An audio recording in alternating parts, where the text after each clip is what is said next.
सभी को हर हर महादेव।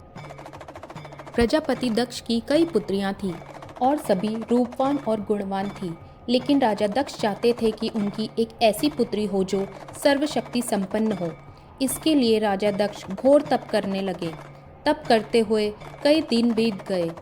दक्ष के तप से प्रसन्न होकर माँ आदि शक्ति ने उन्हें दर्शन दिए और कहा कि मैं तुम्हारे तप से प्रसन्न हूँ।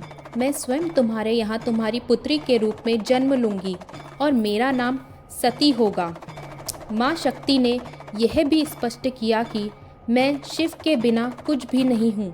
यदि तुम चाहते हो कि मैं तुम्हारी पुत्री के रूप में जन्म लूँ तो ठीक है, किंतु यदि तुमने कभी भी मेरा नारी रूप में तिरस्कार किया तो मैं उसी क्षण अपना देह त्याग दूंगी। इसके बाद माँ आदि शक्ति ने सती के रूप में राजा दक्ष के यहाँ जन्म लिया।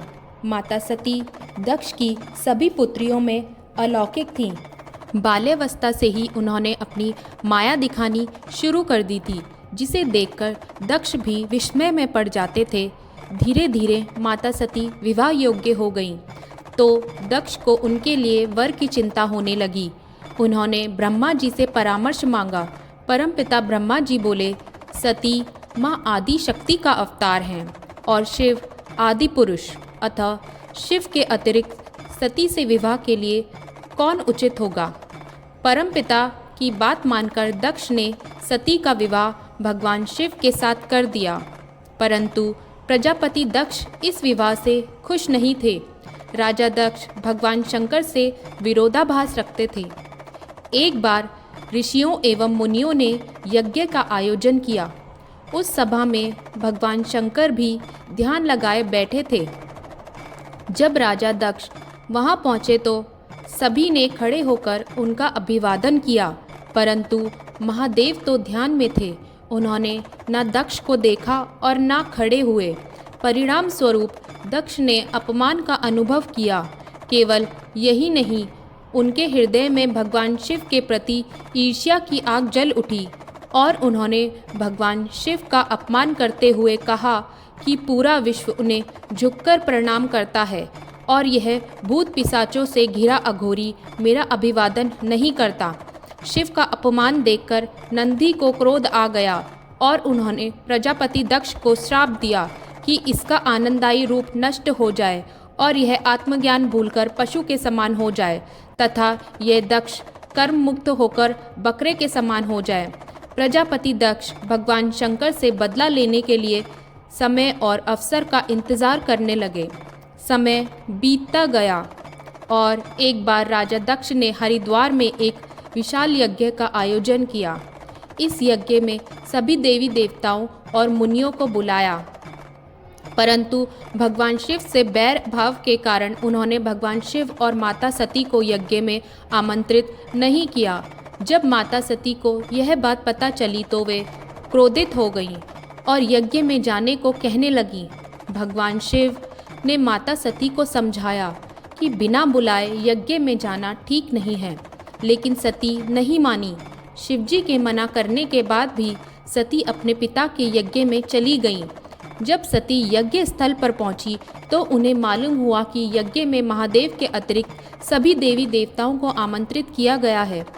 ये देखकर सती ने पिता दक्ष से महादेव को ना बुलाने का कारण पूछा। जवाब में दक्ष ने भगवान शिव का अपमान किया। अपने पति का अपमान देवी सती से सहन नहीं हुआ और उन्होंने हवन कुंड में अपना देह त्याग कर दिया। यज्ञ मंडप में हाहाकार मच गया। भगवान शिव को जब यह पता चला तो क्रोध से उनका तीसरा नेत्र खुल गया। ब्रह्मांड में प्रलय व हाहाकार मच गया। वीरभद्र, जो कि महादेव की जटाओं से उत्पन्न हुए थे, क्रोधित होकर उस यज्ञ को छिन्न भिन्न कर डाला। शिव जी के आदेश पर वीरभद्र ने दक्ष का सिर काट दिया। यह सब देखकर सारे देवताओं और ऋषियों ने भगवान शिव से क्षमा मांगते हुए कहा कि यदि प्रजापति दक्ष जीवित नहीं रहेंगे तो सृष्टि का संचालन कौन करेगा। तब भगवान शिव ने देवताओं एवं मुनियों के आग्रह को ध्यान में रखते हुए उन्हें पुनः जीवित किया, किंतु नंदी के श्राप का मान रखते हुए दक्ष के सिर पर बकरे का सिर लगा दिया। तब भगवान शिव ने यज्ञ कुंड से सती का पार्थिव शरीर को निकाल कंधे पर उठा लिया और क्रोधित होकर सारे भूमंडल में विचरण करने लगे। सभी ऋषि मुनि भागने लगे। भगवान शिव के क्रोध भरे तांडव पर पृथ्वी पर प्रलय का खतरा बढ़ने लगा, जिसे रोकने के लिए भगवान विष्णु ने अपने सुदर्शन चक्र से माँ सती के शरीर को खंड खंड कर दिया। माँ सती के शरीर के हिस्से धरती पर जहाँ जहाँ गिरे वहाँ वहाँ शक्तिपीठ की स्थापना हुई। ऐसे कुल 51 शक्तिपीठों का निर्माण हुआ। आज भी इन स्थानों पर माता सती की अलग अलग रूपों में पूजा होती है। पवित्र शक्तिपीठ पूरे भारत के अलग अलग स्थानों पर स्थापित हैं। देवी पुराण में 51 शक्तिपीठों का वर्णन है, तो देवी भागवत में 108 और देवी गीता में 72 शक्तिपीठों का वर्णन मिलता है। वहीं तंत्र चूड़ामणि में 52 शक्तिपीठ बताए गए हैं। देवी पुराण के मुताबिक 51 शक्तिपीठ में से कुछ विदेश में भी स्थापित है।